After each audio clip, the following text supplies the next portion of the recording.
Hi everyone, I'm Emily Burrows and I'm a self-care coach and a yoga teacher. And today I want to talk to you a little bit about putting the care part back into self-care.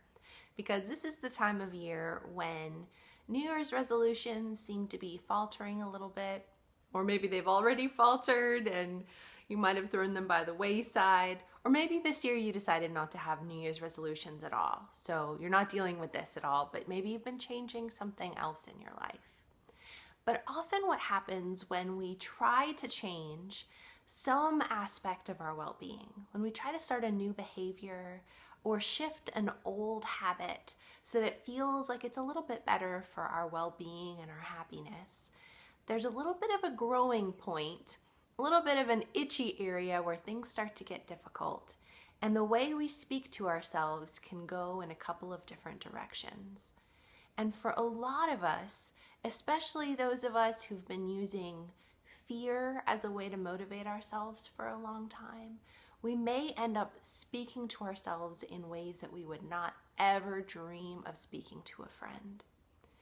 So when we start to falter a little bit, we might say things like, "Gosh, you are such a failure. Why are you such a loser? Everyone else can make this change except for you. What's wrong with you? You can't do anything right." I can't imagine showing up to coffee with a friend and having them speak to me that way and want to go back and have coffee with them again. I would not tolerate that. And if I was to hang out with a friend, I would never say something like that to them. And yet we say that stuff to ourselves a lot when we're going through this really vulnerable process of trying to change.